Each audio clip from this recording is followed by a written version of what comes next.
Good evening, ladies and gentlemen, and thank you for joining us in the second Rasameel webinar. My name is Ali Fulaij from the Client Relations Department at Rasameel, and I'm going to be your host tonight. The topic of this webinar is Living with COVID-19 and Investment Outlook. Over the last 6 months, the world has been in a global fight against this virus. This pandemic has had an impact on all facets of our daily lives, with profound impact on the social and economic aspects. Some could be reversed, others would be permanent. We witnessed the sharp sell-off in the global markets, followed by a strong rally. We saw record numbers of unemployment. We've seen household names going out of business, and yet we've seen others reaching historical values. In today's webinar, we will try to guide you navigate this current market environment and highlight where you see opportunities.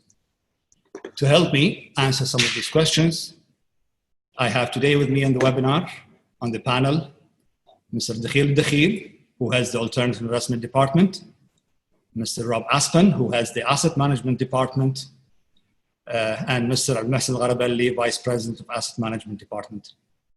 Thank you, gentlemen, for joining me in this webinar. So let me start with you, Rob. The title of this webinar is Living with COVID-19. We saw the impact of the pandemic on the markets, but are we past the worst? Thanks, Ali. Thanks very much for the question, and it's a great one to address. And it's great to be back doing another webinar following the last one that we did back, I think it was in April.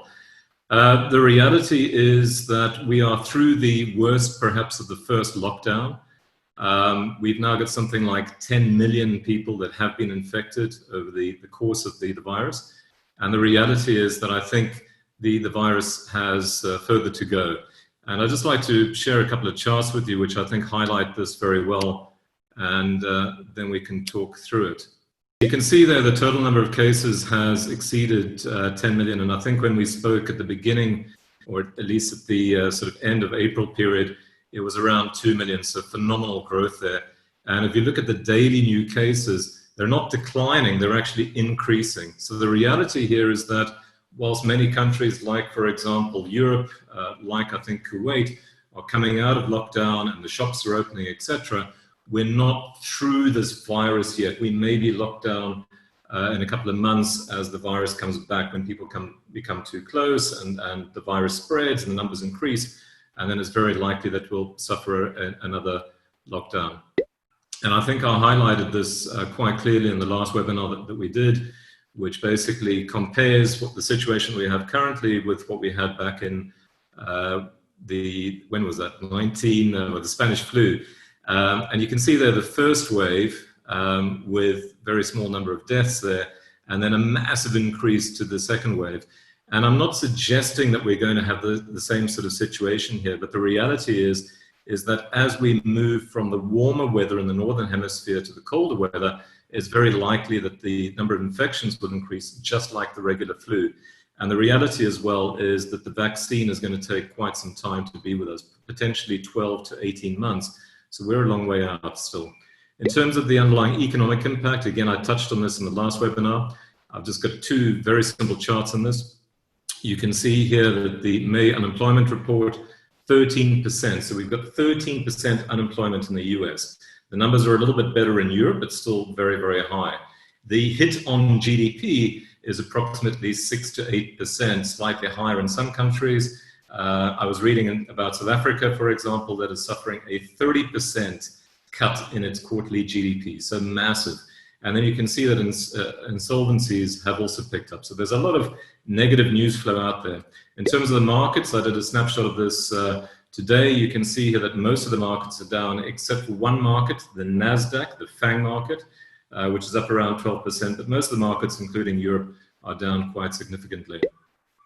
And then just to highlight this as well, in terms of market valuations, looking at the fundamentals, whilst the market came off around 35% in March, it's rallied back very significantly by around 40%.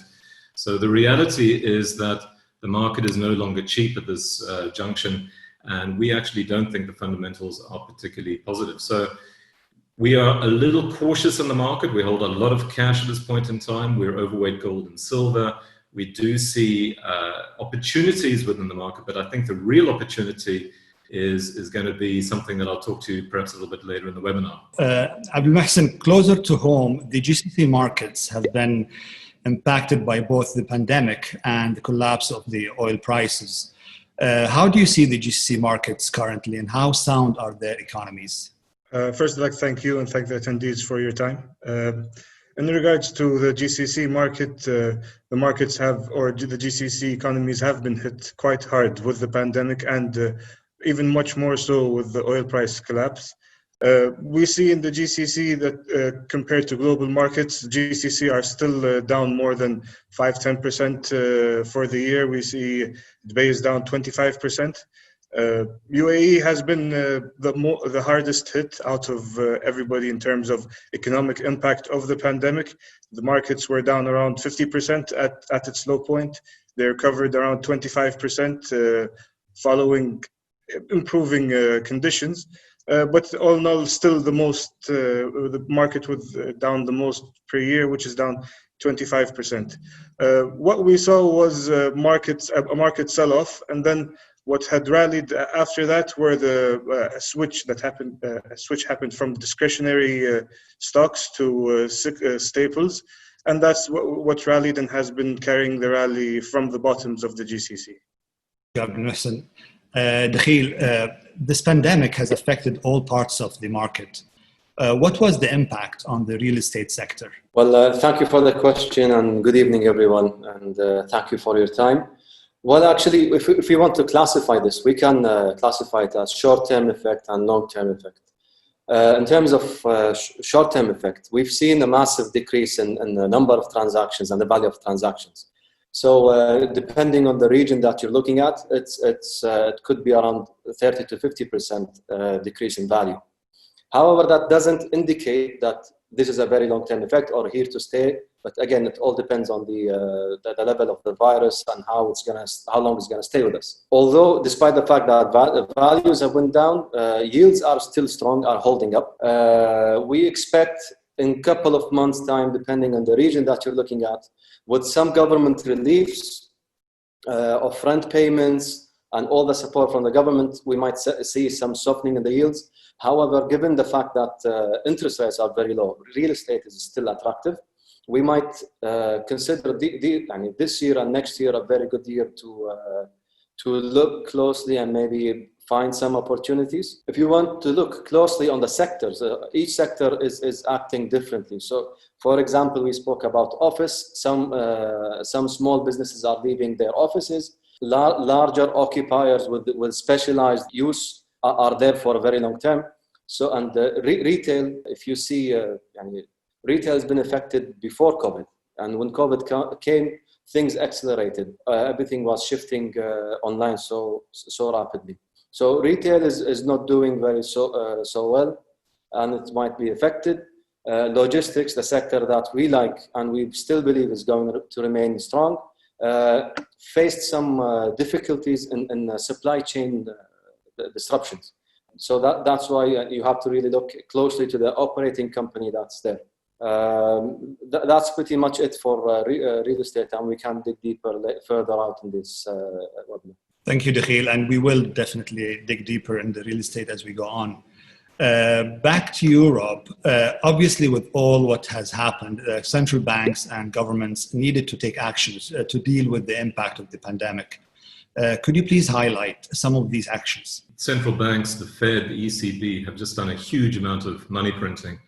So the balance sheet of the Fed has increased to around $7 trillion. That's with a T. And before we had COVID-19 back at the beginning of the year, the Fed balance sheet was around 4 trillion. So there's an increase of around $3 trillion in a very, very short period of time. That's around 13.5% of GDP.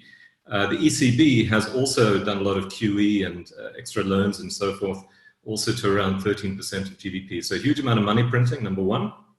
Number two, it's useful to know or to understand that the Fed is now the largest buyer and the largest single holder of US sovereign paper. So they own around 40% of sovereign paper. That's obviously a massive number.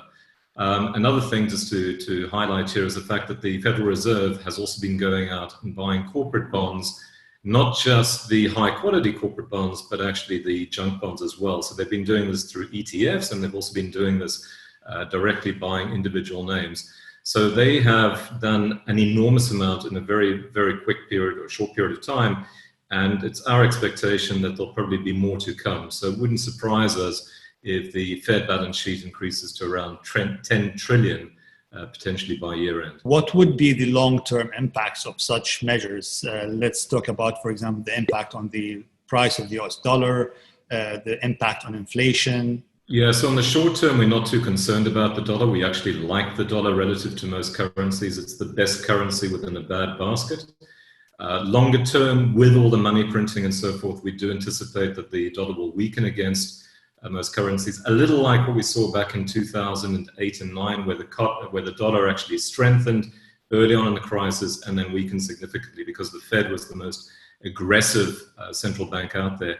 One has to remember that the ECB is somewhat constrained in terms of what they can do because of Merkel and the Germans in terms of not wanting to print so much. So we take the view that the Federal Reserve will be very aggressive. That will be negative for the dollar longer term, and potentially also will lead to inflation. So we anticipate that inflation will start to pick up, probably not over the next 1 to 2 years, but further out. And we also anticipate that there's going to be supply disruptions due to COVID. And then with trade and so forth, with the trade wars going on with Europe and China, it's very likely that prices could increase on the back of that. So we're not particularly positive or optimistic on inflation. Abdulmohsin, actions were also taken in the GCC, but has enough been done? Well, the goal for this, the programs that were created by the GCC governments was to stop the bleeding from markets that were witnessed as markets started to deteriorate and the selling intensify.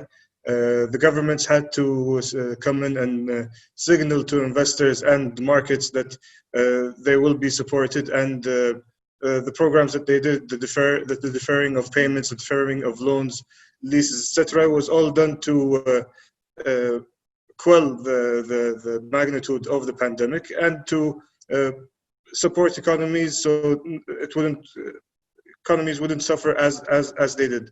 But when I say enough has been done, this is taken into account that everything stays on the current trajectory of things staying the same and not deteriorating even more or of a second wave, etc., etc. But I think for now, what has been done is sufficient to support markets, but the recovery will take a prolonged period of time. It won't be a V-recovery as people anticipate.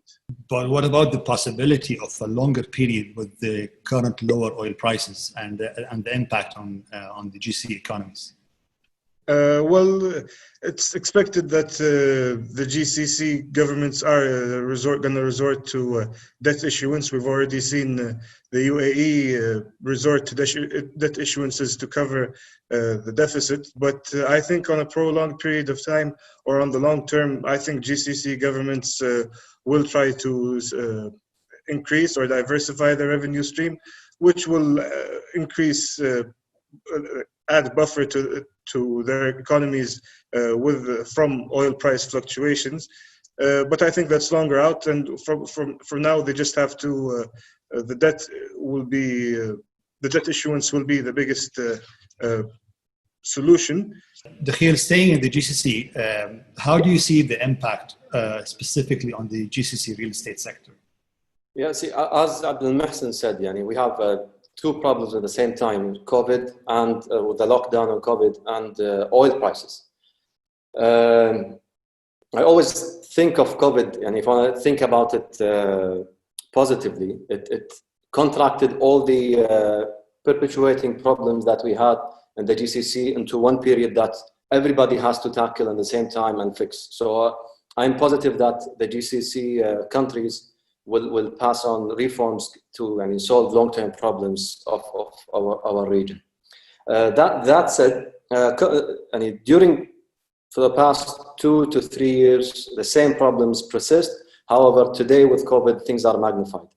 Specifically speaking, that especially when I speak about the UAE and Dubai's case, there always been oversupply of residential, and that was having a downward pressure on pricing for residential. At the same time, retail wasn't doing so good before COVID, and with the lockdown, things are a little bit magnified. We can divide UAE market into two segments, the affordable housing and luxury. We believe luxury is going to take a little bit a while to recover. However, the affordable housing, with the job creation that is happening, we believe is going to pick up steadily after things stabilize. If you want to talk about Saudi Arabia, for the past 2 to 3 years, they've been opening up their infrastructure projects, although they came into a hold during COVID, but we expect these massive infrastructure is going to drive influx of foreign investments, which is going to push real estate prices upwards. Kuwait has a different story. Kuwait has always been a stable market throughout. However, with what's happening today and all this talk about adjusting the demographics in Kuwait, this is going to have a long-term effect on prices, especially the residential, or what we call in Kuwait al-istithmari, or the investment sector. So overall, our view into the real estate sector in the GCC, it's not so bright. Obviously, there are some pockets here and there. But we expect all these reforms to push the market and have a better ecosystem for investment going forward. Thank you, Dakhil. And staying with you, but we're going to do a little bit of a shift there. At Rasameel, we were always bullish about the student accommodation sector due to the resilience it showed over the years. Has this crisis changed this position? We're still bullish about the student sector. It's as you said, it's proven its resilience. But the things that we believe is going to change is that there are going to be, we believe education and healthcare will be the most disrupted sectors going forward. That said, this will create a very distinguished story between first class and second class universities. We believe first class universities will be winners. Hence, their accommodation and their surrounding facilities will benefit from that. So we are still bullish, and we expect a good return there.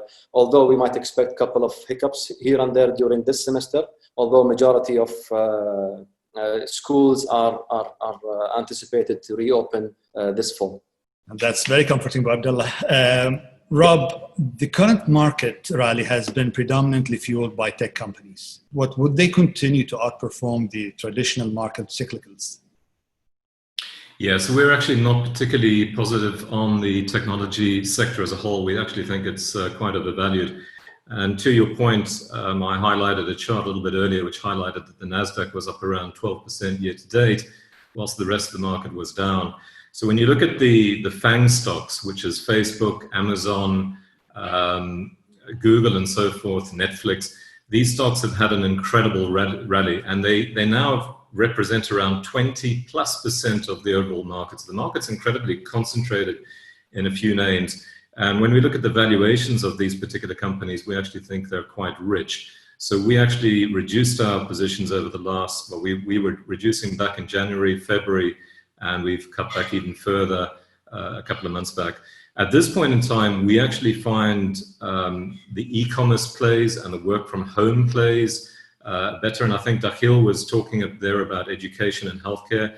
Those are two areas that we do like. We're focusing on trying to find interesting names within the online education space.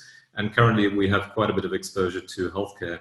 So if you look at the two strategies that we currently manage, which would be global and disruptive technologies, in both of those, we are overweight e-commerce plays. And these, just to highlight here, they're not your traditional e-commerce plays. They're not the Amazons of the world and so forth. These are e-commerce plays in markets like China, for example, the emerging markets, where the potential growth rate is much, much higher than, for example, in the case of the US. Likewise, we think that the valuations are much more attractive. So the opportunity, the upside is very significant. And a couple of the names that we've invested in are up 50 to 100%. If you look at the top 5 over a 1-year period, indeed, one of our names is over 100% up, and we've held it for that period. The other area that we do like is gaming stocks. Not a huge part of the market, obviously, But with individuals and old and young staying at home and being in lockdown, the gaming stocks have had a phenomenal rally. We like a number of them, and we continue to hold them, given the fact that we do see a migration, if you want, towards staying at home, gaming, and also in the case of e-commerce, not going to the bricks and mortar malls, but rather doing it via the various websites and the e-commerce channels. And then the last sector that we still like is healthcare, which we think will benefit or be one of the beneficiaries of the whole COVID-19 virus pandemic longer term. So I think we'll see a lot of investment in the healthcare space. So in a nutshell, long answer to your question, sorry. We don't like technology per se. We think it's overvalued. We're underweight. We find better opportunities in the market. And at the moment, we're very overweight gaming, e-commerce plays, and the accounts have done very well. The strategies in general have done well. The DT strategy is up around 7% year to date, and the global's up around 3%. So actually outperforming its benchmark very significantly. Abdulmohsin, the financial sector in the GCC, which is mostly banks, has always been a favorite sector. But how would you position yourself in this sector at times of budget deficit and low oil prices? As we said, GCC markets were affected by the pandemic and oil prices. And the GCC banks also had a third problem, albeit not all were exposed, but it was the NMC health issue that a lot of the GCC banks were exposed to, and they took they dropped a lot due to that news flow. We saw that banks were starting off the year on a negative note. They were down even before the outbreak. And with the outbreak, the threat of the effect of companies shutting down or halting activity threatened to spill over into the banks. And that's why governments intervened. In the GCC, banks have sovereign backing that will support them in times of distress. That's why we saw, especially in Kuwait, a lot of these programs that were there to stimulate and to halt the bleeding were done via banks, so the banks can benefit and make sure that SMEs, which were the biggest threat to economies as things get halted, they were supported and they could withstand the storm. Furthermore, going forward, in the GCC, I would look for banks that have a very high zero to low interest deposits, and that also have a high retail exposure as opposed to commercial or government debt exposure.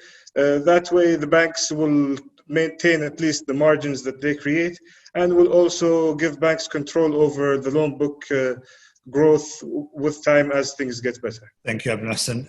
Dakhil, with each crisis, we see a paradigm shift that affects different sectors.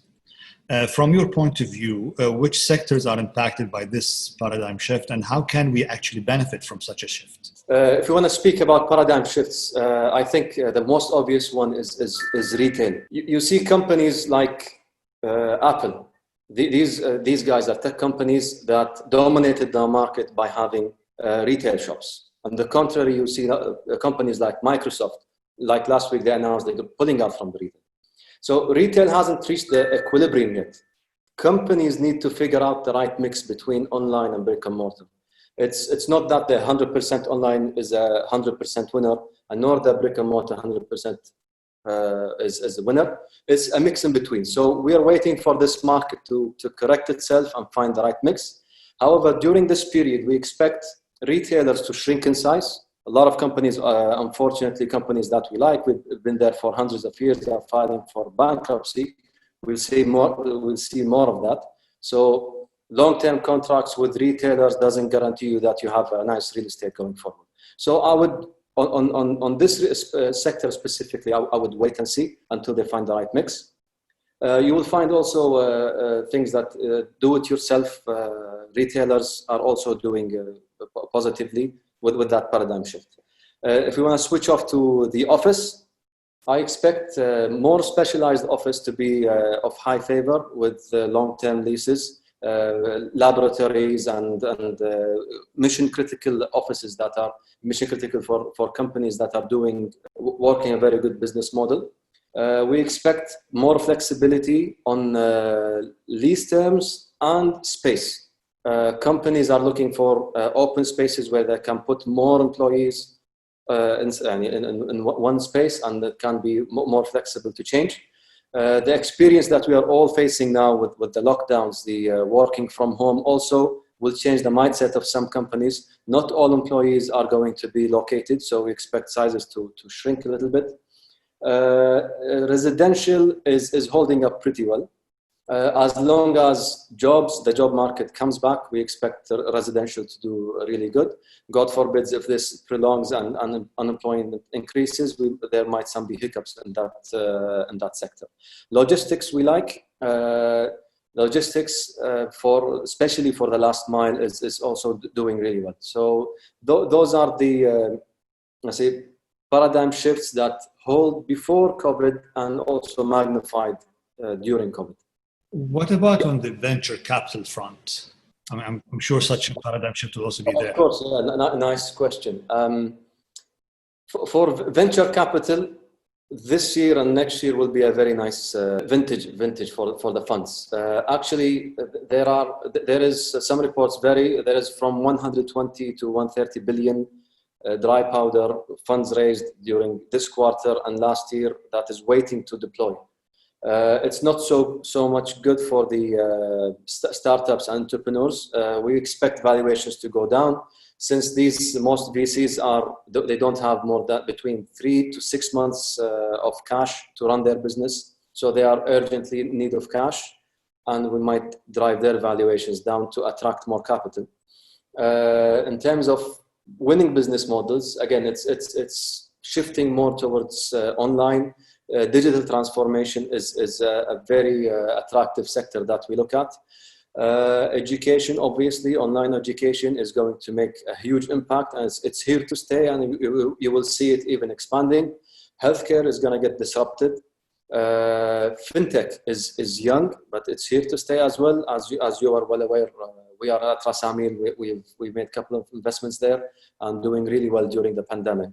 So you will see people are more used to using digital payments, digital shopping, digital education, digital healthcare. And people are making that transition, luckily to COVID. Rob, what's your view there? I mean, with the actions of the central banks and the fiscal policies, which sectors would actually benefit from the current market environment? And if you could actually extend your view to the next 12 to 24 months, when all these policies have actually been implemented. And it was great to see Dakhil smiling there when he was asked the question about VC, because he also sees good opportunities over the next 12 to 24 months and beyond. And so do we actually. The asset management team is actually very encouraged by what we see. So when I was talking a little earlier at the opening of the webinar, I was indicating that right now the fundamentals are not particularly attractive. There are parts of the market that we think are incredibly attractive. And Adi, I appreciate you asking how to navigate through this, because we've been looking at setting up a fund which will be launched fairly shortly in Kuwait, and we're thinking about the name and so forth. And we came up with the Rasameel Navigator Fund, because I think the key issue here will be navigating, or the key opportunity will be navigating through the various asset classes to figure out which ones will do very well during this time set. So I just want to share a couple of slides with you, if I may. Balance sheet from the Fed has ramped up massively to around $7 trillion, right? If you look at the ECB balance sheet, the same sort of thing. I mean, it's basically in the last couple of months, it's just popped vertical, and that's in euros. Now, the interesting thing with that is, what will that drive? Well, we think the environment is a little bit like 2009, as I mentioned. You've got a huge amount of liquidity coming in. You've got a huge amount of QE. And what does that mean? It means that the precious metals will very likely outperform. And if you look, for example, back at 2008 and 9, which is not in this slide, it's over here, you'll see that the gold performed extremely well during that time period. So gold is the green line. It dipped down a little bit in 2008 and then went through a massive rally, didn't look back for a couple of years on the back of all the liquidity that was there. And what you've seen a little something like that in the recent rally since March. You can see here gold came off around 10% and then increased massively as well. So it hasn't kept up with the market off the bottoms, but if you look at gold relative to the market year to date, it's done extremely well. Now, why is that important? Well, gold is the hedge for higher inflation. So this is a chart which basically looks at the inflation adjusted gold price going all the way back to 1955 and beyond. And you can see from the 1970 period, a massive rally in gold all the way through to around 2000. This is inflation adjusted. So multiples, right, over that time period. So gold is the inflation hedge if you want. But more importantly, if you don't believe that we're going to get inflation on the shorter, longer term, gold is actually a phenomenal hedge against deflation. And this is a chart which looks at the period of the 1930s when we went through a massive deflation in the US. And you can see, for example, the red line is the Dow, which went through a massive correction. And the gold line is indeed homestake mining, which is representative of gold. Huge rally. Why? Because as we went through the crisis in the 30s, the banks were defaulting.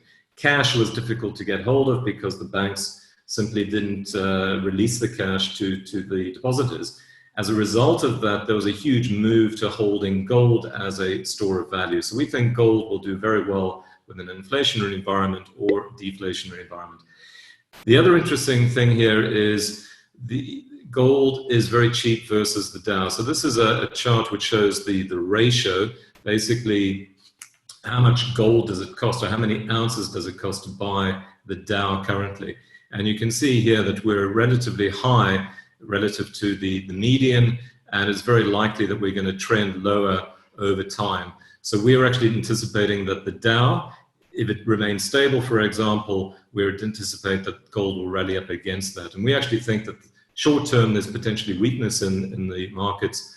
And even within that weakness within the equity markets, you're going to see the precious metals like gold doing very well.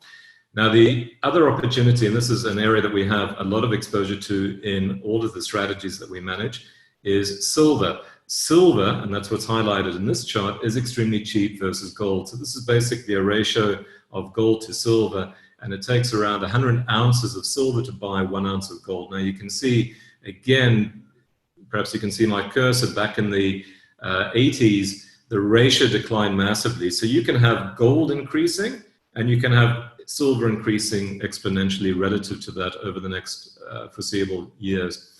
Another huge opportunity for us, and this is one of the reasons why Abdullah, who covers the metals and mining space within the team, is going to be very busy, is the miners are very cheap against the Dow. So this is actually against the MSCI World Index. You can compare against the S&P, compare against the Dow and other indices, but basically indicates that the precious metals miners, those that produce the gold and so forth, are trading at a massive discount relative to the market as a whole. They haven't kept up with the market. Now, you've got higher gold, and when you start to look through these miners in terms of their balance sheets and their P&L, their costs are actually quite low given oil prices have come off and so forth, and gold prices increase. So they're actually enjoying very good cash flows, very good margins. So in terms of the opportunity set, we think there's a lot of opportunity within the precious metal space, and we think it's worthwhile to hold it in physical form. And we think there's a lot of opportunity in the miners, the precious metals miners. It's not just a case, though, of buying the miners as a whole. I think you have to be quite selective, and also your timing has to be quite accurate, because the miners are quite well correlated to the market, the equity markets as a whole. So if we do see weakness in the equity markets, it wouldn't surprise us if we see the miners coming off. And that's exactly the opportunity that we're looking for. We hold around 15 to 20% in cash. If we do see the markets come off and we see the miners coming off, that's exactly the area that we will be adding to. So we're going to be navigating through these markets, and we think the opportunity is pretty phenomenal. That was very insightful. Abdulmohsin, what about the GCC? Where do you see the opportunities over the next 12 months? For to see the opportunities, we have to see what has changed in the past few months.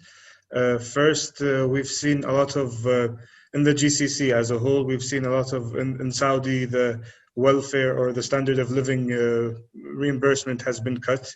VAT has been increased from 5 to 15%. And we saw similar cases arise back in 2014 when the oil price dropped similarly. That period led to a huge deflation in Saudi, and that caused discretionary to go to drop, and staples to pick up in price a bit. This time around, we expect similar things. We've seen because of the COVID or the pandemic, EPS has dropped around 25% across the board for the GCC for Q1, which highlight that earnings has been hit. But going forward, we like one of the biggest, brightest spots in the GCC markets, or specifically in the GCC markets, it has been communications. Communications has been at least one of the windows, or connecting windows to the outside world as people remain at home and work from home, quarantined. So it kept people connected, entertained, and in some cases sane, actually. So we anticipate that communications to continue to do well. And moreover, as the 5G execution ramps up, especially with the availability of 5G capable devices, we anticipate that this segment to do better as the implementation moves on. Communications also falls within our e-commerce theme for the GCC. We see that e-commerce in the GCC is underpenetrated. It still has room to grow. We see communications as being part of that segment, and also other themes that we will cover. And also, this will, as we're talking about e-commerce, we also like logistics and transportation within the GCC. Companies that already have established infrastructure in the region should do well as e-commerce becomes matures in the market and gains penetration in the market. We anticipate that also these companies should benefit. Furthermore, as I said, with the discretionaries being hit and the 30% capacity being in place across the board in the GCC almost, we anticipate that as discretionaries have been hit because of that. But as these limits increase or are being eased across the board, we should see discretionaries such as gyms and whatnot come back online and become more attractive because they have been hit drastically. Abdulmohsin, staying in the GCC, but moving a little bit away from the equity side, the GCC countries have been active over the past few years and launching their sovereign debt programs. How do you see the impact of this crisis on these programs, considering the lower oil prices and the budget deficits? The GCC has always, they have, in the recent years, they have tried to diversify or create much more than they have been spending. And that's been visible in the past few years. But debt will continue to eat into balance sheet and erode balance sheets as non-oil sector growth remains depressed.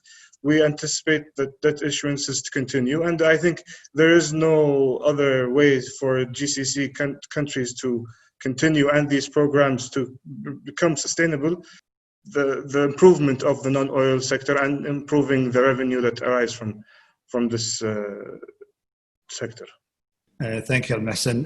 Dakhil, maybe you've touched a little bit that a bit earlier, but how has been the activity in the venture capital world, and how do you see the long-term impact on venture capital investing? Well, venture capital is here to stay, and it's always been there. And actually, it does well right after the vintage, when the vintage is right after the crisis. So far, the fund raised for entrepreneurs and startups have seen a little bit of a slowdown. Investors are taking more time in their due diligence and more time in making the decision to invest. However, the funds that are raised during this first quarter and towards the end of last year is 133 billion, which is a huge amount waiting on the sideline to be deployed. Activity is still there. I mean, in terms of reviewing companies, we've still seen a number of companies each week coming to our desktops to review and look at. We expect it here to stay. We'll see, again, COVID is a great tool or a great environment to distinguish winners and entrepreneurs who are able to run their companies through crisis, and these companies who will do well on the long term. Thank you, Dakhil. So it's probably time to get some action on the venture capital side. Rob, considering all what has been mentioned earlier, how would you advise your clients to navigate through the market over the next 12 to 24 months? I know you've touched base on that, but maybe more about timing, layering, these kinds of ideas. Sure. I think if I was going to speak to a client and advise them on how to invest through this environment, I'd advise that they allocate some of their capital to us, Rasameel, to invest on their behalf. We have some great strategies that are doing very well. We are launching the Navigator product, which I think will do very well on the back of taking allocations to gold, silver, and the miners and so forth. In terms of the overall equity and commodity fixed income space, I think on the short term, there is still some room for upside in the bond space. It wouldn't surprise me if we see the Federal Reserve bring the 10-year and other parts of the Fed yield curve all the way down to zero. A little like what we saw in Japan, where they brought the 10-year yield curve down to 0%. So on the back of that, there may be a little bit more upside in Sukuk, for example. Equities, I think you have to be incredibly selective. The cyclicals like the miners and some of the industrials are extremely cheap relative to the technology stocks, but there's no catalyst right now that we can see that's going to drive that, other than, for example, the fiscal spend. So we are looking, for example, very selectively at areas within the green space, high ESG, for example, that will benefit from fiscal spend into developing new technologies, which will reduce carbon monoxide and dioxide production and so forth. So moving away from oil, for example, to other cleaner technologies. And then other parts of the market that we like, healthcare, I think, again, one has to be quite selective. We think there are opportunities also within technology, such as 5G. Certainly the whole COVID-19 pandemic will drive this migration from your typical Ubers of the world to more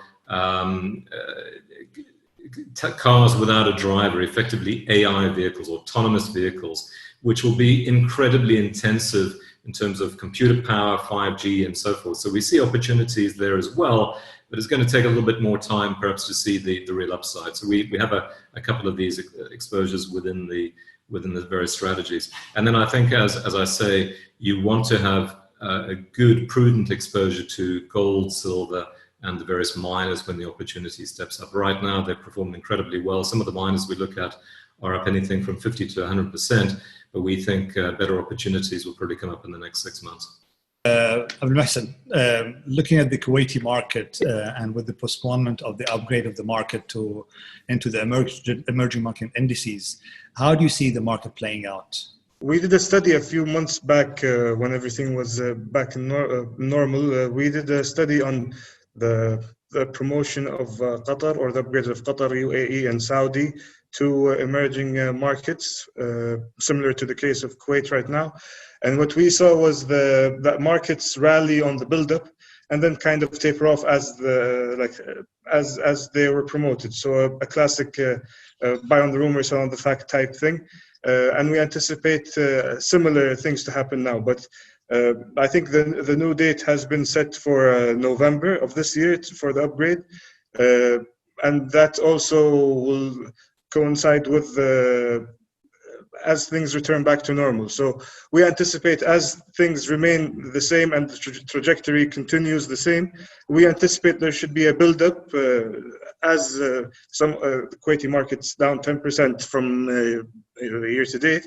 So we anticipate that markets should improve in combination to the November promotion date. But also, as things improve and as the economy goes back to normalcy, we should anticipate a continuation of the favorable performance. Should there be no relapse in terms of increase of cases or a second shutdown, second wave, etc., etc. For example, right now, I think it was announced today that MBK has been seen as the biggest benefiter from this promotion. It will have the biggest weighting within Kuwaiti stocks in the emerging market index, and MBK is still negative year to date. So I think as it is promoted to the emerging markets, MBK should do well with the amounts of money that is expected to join the market specifically for MBK as a stock. Thank you, Abdulmohsin. Dakhil, this is my last question before we move on to the question and answer session. So my question is that during the pandemic, we at Rasameel thankfully managed to close 2 real estate transactions. Could you please tell us more about them and how do you see their performance during the current situation? Sure. As you said, we are one of the lucky ones that we negotiated these deals before COVID, and then COVID happened, and we managed to close these deals during lockdown. One of them is a specialized office for a healthcare company that is doing really well during the pandemic. Actually, the performance of this asset is doing really well. For both transactions, we had the chance to pull the plug in between, and we decided to move forward given the fact that in the office space, the company was specialized in healthcare and really doing really well in the pandemic, and it's performing really well. The other transaction is a student accommodation in the UK. We managed to renegotiate the deal and we added a sweetener to it. Even if the reopening of universities is delayed, we have cushion for our investors to protect their downsides, if any. So far, it's doing really well.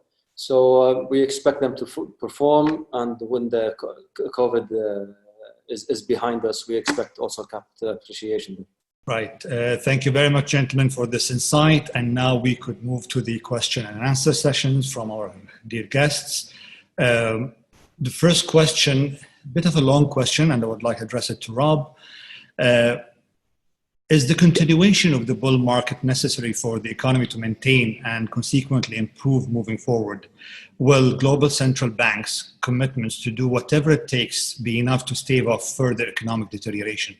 Yeah, I mean, that's a great question. I think the reality is this. The Federal Reserve and the ECB do not make jobs. They can print money, they can provide liquidity, they can buy bonds, they can even buy equities, but they don't create jobs. And what you have here is a situation where you've got 13% unemployment right now in the US. You've got significant levels of unemployment elsewhere globally. I think the key need here in terms of stimulus will actually come from the fiscal side, from the government. Already the US government is talking about a stimulus package of around $1 trillion, possibly $2 trillion. And as I say, that will feed into the economy, probably feed into the industrial space, green technologies and so forth. But it will take some time for that to be translated into jobs per se. So the money's going to come, it's going to be invested by the corporates, but it will take a while, quarters, potentially 12 months before you actually see the nice move up in jobs. So to answer your question directly, I think the Fed and the liquidity programs will hold the market up, so they'll keep the Dow at a very high level in terms of valuation. Also, it will buy bonds and so forth, so the spreads will be very low and the yields will be very low, but it will take the fiscal spend to actually drive jobs. And it also will take small businesses and large businesses, for that matter, to actually feel that economic growth is coming back, and then they'll start to rehire. So in a nutshell, what I do see is as we come out of COVID, we're going to get quite a ramp up in jobs. And probably, I don't know, not to guesstimate, but 12 to 18 months, the unemployment situation will be way better than it is currently. The second question goes to Dakhil. What is the future of fintech and GCC? Is there any statistics about that? Well, Fintech is a new developing sector or a branch of finance, and it's here to stay. In terms of statistics, I would recommend or refer our gentleman who's asking to check out Magnet, Wamda, and Marmur. The three of them publish statistics and data about this sector. Marmur actually did one quite extensive. Yeah, the future is there. I don't think it's going to be competing with existing financial institutions because of regulation. Regulations in our regulators in our part of the world are a bit cautious about KYC, money laundering, and what have you. So we expect them to sustain or maybe work under the umbrella of existing financial institutions such as banks or investment companies. Thank you, Dakhil. Abdulmohsin, there's a question that says, what are the thoughts that you might have on the impact of expats migration out of the GCC on the economies of the GCC? I think as expats leave the country and the labor force kind of shrinking, that will create increased prices on labor for companies, which will increase probably costs, and that will translate into higher like prices and inflation in prices for people. So I think that will affect expenses for companies and costs of products, which will create inflation. But with there's going to be there's still not like a set number of a known number of people that will exit. But I think as more people or a more bigger portion of labor force exit the labor force, it will definitely have a big impact on expenses and costs in general, and a trickle-down effect on real estate, etc., etc. Thank you, Abdulmohsin. Rob, what are the long-term consequences if the Fed starts to become a major holder of US debt, and will it be like Japan? Well, the reality is it's already a large holder of US sovereign paper, 40%. We anticipate that number will increase, and the US is effectively following Japan's footsteps. The debt to GDP in Japan is around 240, 250%. Currently, the US is up at about 110%. So it's going to take a number of years to get there, but we do anticipate that over time, the number will increase probably up to, in terms of the balance sheet, the Fed will probably hold 50, 60, potentially 70% of all the paper out there, given the trajectory that we already see. What does that actually mean? Further out, if you look at Japan, I mean, I could give you a very long answer, but the interesting thing with Japan is they suffered from a deflationary environment for many, many years. And it was actually only in 2013 when they did a significant amount of money printing. They really went quite berserk with QE, and they devalued the yen from about 75 to the dollar to about 115. This was back in 2013. That's when you saw inflation starting to pick up, and that's when you saw the economy strengthening and also the Japanese equity market starting to improve. The reality is, I think the Federal Reserve will be a lot more aggressive early on than the BOJ. So they'll move much, much more aggressively and much quicker. And we anticipate, yes, they are effectively following Japan. In terms of what happens further out, well, you have this new theory out there, MMT, modern monetary theory, which basically talks about the fact that the governments can print as much as they want on the basis that it doesn't pick up or raise inflation. So it wouldn't surprise me to see the Fed doing a lot more printing whilst inflation is below, for example, 2.5%, potentially even allowing inflation to pick up to 3%. At some point in time, it also wouldn't surprise me if the Federal Reserve sits down with the government and they simply cancel the debt. And it wouldn't surprise me as well if the Bank of Japan does that. So yes, to your point, the Fed is effectively following in the footsteps of the BOJ. Dakhil, there's a question about investment in mobile application companies. Did the pandemic accelerate this kind of investment? And what, in your opinion, is the best approach now? Well, yes, actually, lots of investments are moving towards the mobile application, or let's say online businesses. However, the advice I would like to convey is that always look at the business model.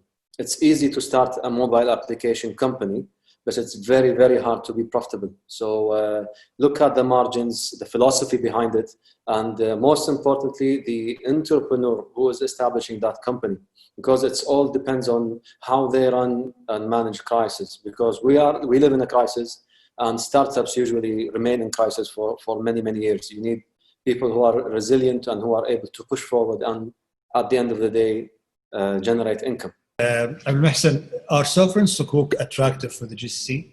Well, we do monitor GCC sukuk, and for example, Saudi Arabia is still investment grade.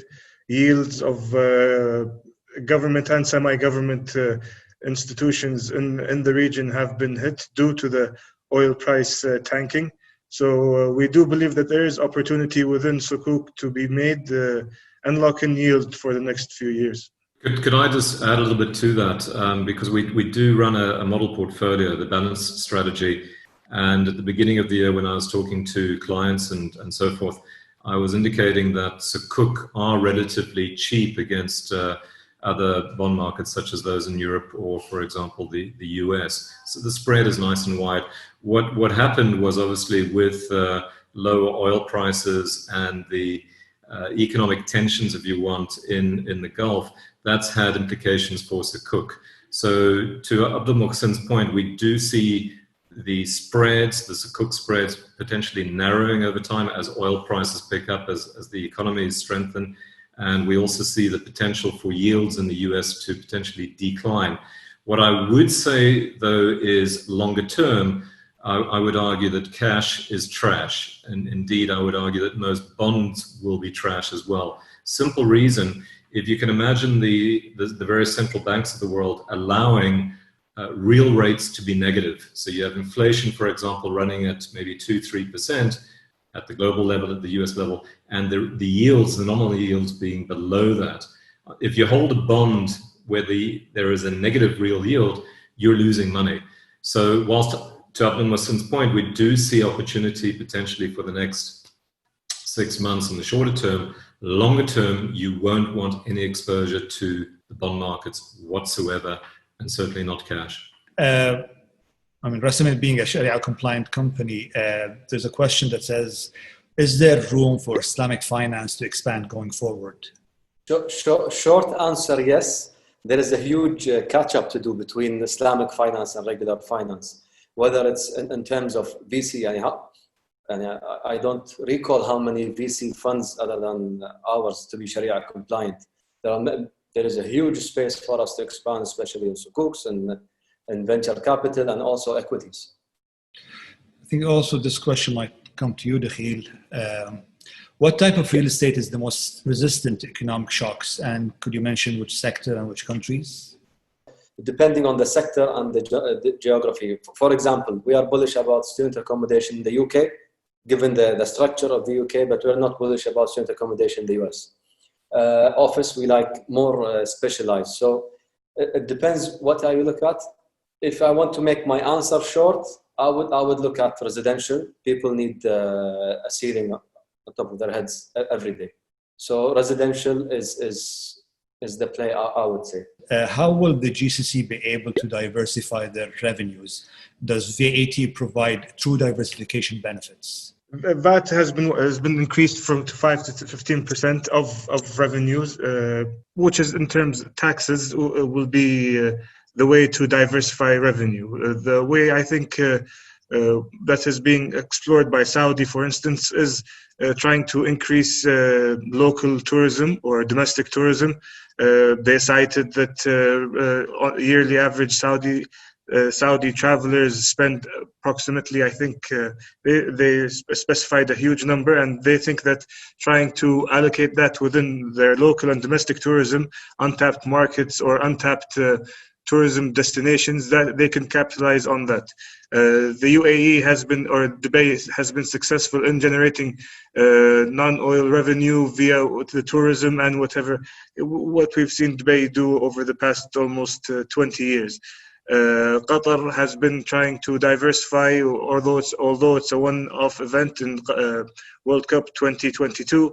That will increase or diversify revenue, or just increase revenue that is not derived from hydrocarbon or oil-based revenue. So I think VAT or increasing taxes isn't the way forward.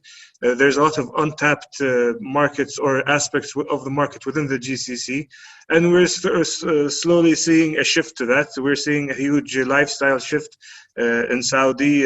So I think with that, we will see a different type of royal revenue increase from the GCC governments. Ladies and gentlemen, we have come to the end of our webinar.